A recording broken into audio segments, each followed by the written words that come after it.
sedaya rombongan taksih dipun paringi kesehatan kebagas warasan saged sowan wonten ing laladan mriki mugi-mugi dulur kula sedaya manggih kebagas warasan ingkang boten wonten watese ora kena lara usahane ya lancang panjang yuswa kebak yuswa utawa umur sing barokah amin amin ya rabbal alamin menika sowan dalemipun ro Ibu Karminah Ibu Karminah hajatipun menapa Mas bebayang kari ingkang putra Palestri ide asmanipun Mbak Juwartin kang wis kelakon bab lawan Mas Sudarmono ide Mas Sudarmono saking Laladan Jatisrana Wonogiri nggih kula dongake muga-muga dados keluarga ingkang sakinah mawaddah warahmah amin najan wong kepenak duwe bojo ning aja seneng-seneng duwe bojo nadyan kepenak ya duwe bojo ning angin seneng-seneng duwe bojo piye lho wong kepenake kan ya awake dhewe paribasane dadi ratu sedina lan sewengi ning ora kena mindho muga-muga sepisan kanggo saklawase mindho iki kena sing bisa sing penting iso nyukupi to bisa adil Mas siji wae awake dhewe iki lek anake wis gedhe wis mumet ngopo wae wong awake dhewe wong lanang karo wong wedok mung perkara barang sing ora bener dadi mustrane anak sing nimpa kuwi bergolone iku mesake anake dhewe Mas kula teng mriki didongakne muga-muga yen wis duwe bojo sepisan kanggo saklawase dados keluarga sakinah mawaddah warahmah sakinah mawaddah warahmah ora kena molimo apa kuwi mandhep mantep mangan melu maratuwa ora kena ngranduwene ora ana cacan ngono kuwi wonten-wonten lek kula hobi kok lek kula hobi oh bojone kabeh kok nyamuan kok anake tepe bloke hobi sing nggih boten Mas sing daken niku nggih pados pangrupa jiwa arepa ning kene arepa ning luar negeri sing baku anak jangan sampai diterlantarkan lho wong awake dhewe rezekine sugih kaya ngapa yen ora duwe anak bakal ora tinekan Mas iki mula dongane muga-muga Mbak Yu ingkang nembe mawon pikantuk berkah saking Gusti Kang Maha Agung dados keluarga ingkang sakinah mawaddah warahmah uga nang diparingi keturunan sing saleh lan salehah amin lanang wedok ora apa-apa sing penting aja siji iki banci iku bahaya iku ingkang rawuh kathah sanget alhamdulillah kanca-kanca iki mau sing nyuwun lagu ya akeh banget Mbah Lurah dirawuh Mbah Lurah rawuh alhamdulillah Mbah Karsun dirawuh RT RW rawuh tokoh masyarakat sesepuh pini sepuh penonton boten namung dening radu Bajang rawuh Sedarat rawuh Sangkung rawuh Madiun juga hadir alhamdulillah ini luar biasa juga malam ini streaming dari channel Ki Kulit Nomor Bocanito dan juga Cafe ya betul ikan derek subscribe ya dan diikuti baik Kulit Nomor Bocanito konco-konco sing sangka Sukoharjo juga hadir Mas Tris konco Pak Jemikun Sakadang soto luar biasa yo delalah yo ra udan yo Mas alhamdulillah panyune dikabulake dening Gusti Sing Maha Kuwasa sapa dene sapa dagelane oh iya gareng kabul mandi penyanyi kabeh kejowan muga-muga kabul iku ra udan nah iya jadi ku alhamdulillah rezeki kang barokah kok ya jadi dulur-dulur randu alhamdulillah nika apa sing teng ngandhap kok jatra ayo mek jambu ayo mek lagu iku lho Pak sing damel sarung iki lho wis nanggap pisan tok wis gerak-gerak wae saking Pak Jogoboyo Purwantara rawuh ya Mas juga ada nyuwun gending kedanan ugi saking Mas Dimun Sidoarjo Jabon nyuwun gending ninggalkan tresnan nggih pokoke sabar mesti kelakon kabeh iku wis akeh enek Mbak Rusita Brahman enten sinden-sinden sing cantik-cantik Ponorogo pun to komplit. Momen iki begini iki. Tenang ya, bengi iki ora ning rumate. Ora nek wis selos Santai Nos. ngantek tekan jam 7 esuk. Ya, nggih. Menika dawuh panjenengan Mbak Rosita Brahman Tamim. nggih. Iki apa sekote Mas Rek? Manut ngandhap mawon. Oh, Manut ngandhap nggih. Ketok iki semayan ya karo kanca-kanca Mas. Sampun niki benten kali kadatan jalike rada halus sih. Mbak Rosita kan Mbak kan kanca-kanca Madura spek. Oh, nggih. Monggo Kang Bisik. Monggo.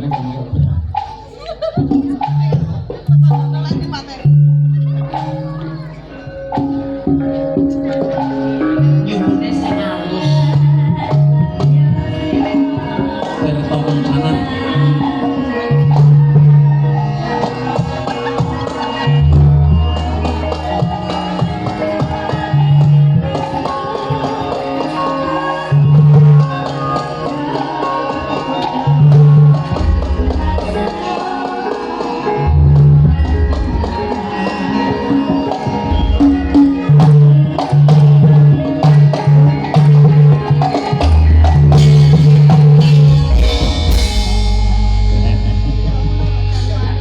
Apa ya enak midodari blok.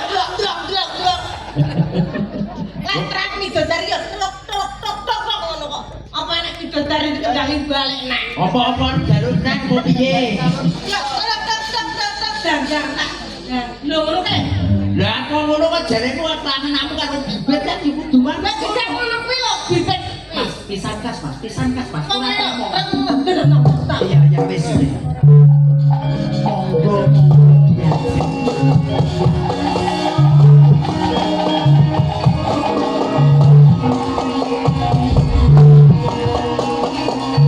Anjir bu.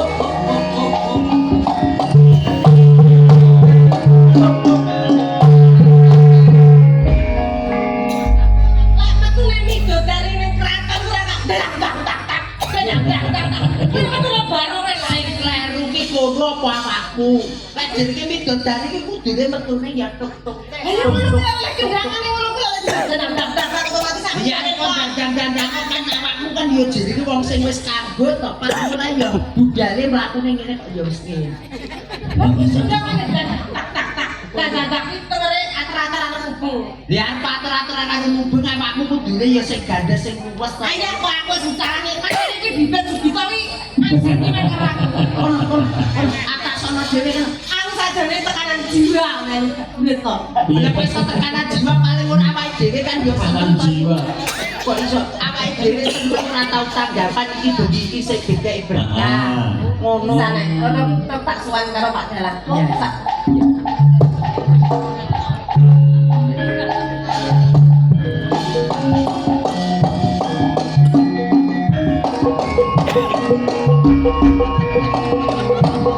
Apa bilang ini Pak lagi?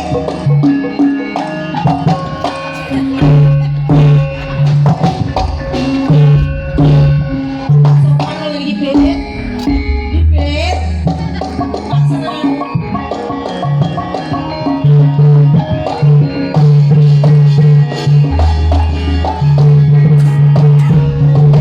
Undangane kaya minyak jigo. Oke, kok ana sowan dalan tak tujut. Ya, Mas. Ayo jenenge ora duwe etika. Lah aku ya manut bae awakmu koyo minat jigo aku ya dadi Ayo. Aku yo ora joget ngono kuwi kok dikira sing goblok. ora kena ora kena ngomong goblok. Nyapa? Kuwi dadi munggah kaji goro-goro. Dadak sak sirku ora sambok kendangi wis ora ngomong. Wilujeng dalu Mbak Rosita. Wilujeng dalu assalamualaikum warahmatullahi wabarakatuh. Waalaikumsalam warahmatullahi wabarakatuh. Wilujeng dalu saha kula aturaken syukur rawuh dumateng sedaya penonton mawon. Assalamualaikum warahmatullahi wabarakatuh. Waalaikumsalam warahmatullahi wabarakatuh. Alhamdulillah matur sembah nuwun salamipun sampun dijawab. Mugi-mugi kang kersa jawab tansah diparingi panjang yuswanipun. Amin. Kang rezekinipun. Amin. Mugi diparingi rezeki kang kuatah barokah. Amin. Sing dereng pikantuk jodoh tapi jedake jodoh. Amin. Sing sadian diparingi laris dagangan. Amin. Sing rondo-rondo muga ndang oleh bojo duda. Amin. Sing orang oleh duit muga-muga dan dinakne oleh duit. Amin. Masuk sinden karo Yoko. Aku dadi pokoke jane ngalam donya persenian iki terus ngeprot iki. Aku dipok. Yo harus di Tanggapan kok larise koyo ngene iki. awake dhewe kudu nrimo yu. Nrimo ing pandum tegese awake dhewe iki ya isih kena senteke kahanan ya dadi panjenenganipun Bu Karminah pun timbale awake dhewe ya alhamdulillah. Bukan asmane sinten Pak Dalang Ibu Karminah sing kagungan gawe. Ibu Karminah. Karminah kuwi ana tegese. Karminah itu artinya pesona, karisma. Jadi piyai yang harus diperhatikan. Piyai sing auranya luar biasa, membawa energi positif terhadap siapa saja yang bersanding dengan beliau. Betul. Makanya pada malam hari ini sing mirsani diludak ora karo-karuan. Alhamdulillah. Niku kita kudu syukuri Bersyukur. sebagai seorang seniman nek sing mirsani wayang kaya ngene oke kita bersyukur dulu. Bersyukur banget ta Iya, iya, iya. bersyukur banget biasane sing nonton gorong kabeh. Malah, engko lek bar goro-goro kene papat sing dinyem telu mendung ya. Dijine goreng wis leput. Ada kalau enek nggih kono nggon petengan tunggal tumbul ngono suarane ngene. Apa? Derek. Derek ndedonga Mas Guritno masyaallah saking kangen kula iki gak rapi nang panjenengane. Nggih kula nggih sakon iki ngaturaken Derek Bila Sungkawa khususnya dumateng panjenengan ngapunten boten mireng bahwasanya niki romone Bapak Ki Guritno sampun kapundhut dening Gusti Kang Korben Dumadi. Mugi-mugi kula tansah Derek memuji beliau yang sakit paringi husnul khotimah dan dipun paringi putra-putra ingkang dipun yang ditinggalkan semoga bisa diberi ketabahan dan kekuatan. Ini kula nyuwun kula dumateng saha penonton ingkang rampung dalu ini Al-Fatihah spesial untuk Mbah Kakung sinten asmane? Mbah Mesmun. Mbah Mesmun sing gawene ruwet niku. Masyaallah wabil khususon Mbah Mesmun nyuwun Al-Fatihah satu kali mawon nggih dumateng sedaya penonton. Wabil khususon Mbah Mesmun Al-Fatihah. Amin ya rabbal alamin. Matur sembah nuwun nggih Mas Gurit, mugi-mugi jenengan diparingi kekuatan ketabahan lancar sedayanipun tansah melestarikan budaya Jawa. Amin Allahumma Yang amin. luar biasa. Paling biasa. Muda dalam kondang dan dalam terlaris sak ponorogo. Amin Ya. amin ya rabbal. Niki Bapak Sukarmin, Bu Sukarmin ya. Karminah. Bukan Karminah. Iya. Lali. Kok iso Karmin. Aku is iki lho, dan Bu Karminah. Bu Karmina kare Bapak almarhum. Nggih, iki malah kramakaken putra berarti beliau niku single parent ya. Ya betul. Ini apa Ibu sama Sare Ibu? Bu Karminah Bu Karmina ndi? Oh sama Sare. Alhamdulillah nggih, mboten apa-apa. Tadi iki Bu Surati. Ya. Bu Karmina malah kramakaken putrane mantane sapa meneh? Mantane asmanipun sinten Mas? Mbak Juwartin. Mbak Juwartin. Heeh. Sono Juwartin iki. Mbak Juwartin.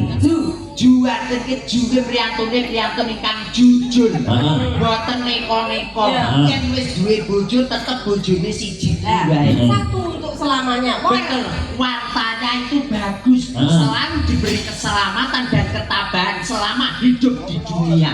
Ya.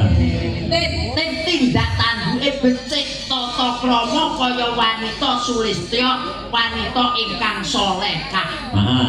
Lan pinter nata batin. Batin. Demi tegese apa tresnane cukup bukan rokok garane. Mas Sudarmono. Darmono su itu piyai baik. Baik, dan Apa? ya makmu aku sing besok terus mana. Ya. Sudarmono. Ya, heeh. Sudarmono su orang yang baik. Darmawan. Darmia selalu dermawan. Ya dermawan ya. Jadi ini pakai apa-apa Oh wae. iya, jadi piyai wis. Lomo. Jadi lomo iki sambut karo asmane ibu mau. Ya. Wan. Darmawan ya? Iya, Darmawan. Wan selalu menawan, tidak tanduke selalu menawan. Berarti piyai becik apik mempesona kaya buke mau. Betul. Jadi pria yang selalu jadi zaman. wonten kathah pamundutan monggo dipatih setunggal bapak setunggal siap Kyai Ngrandu sing rawuh. Ini mau saya baca Mbak Lucy. Kata Pak Mundut, perwakilan dari keluarga besar Ibu Karminah ono sing bakal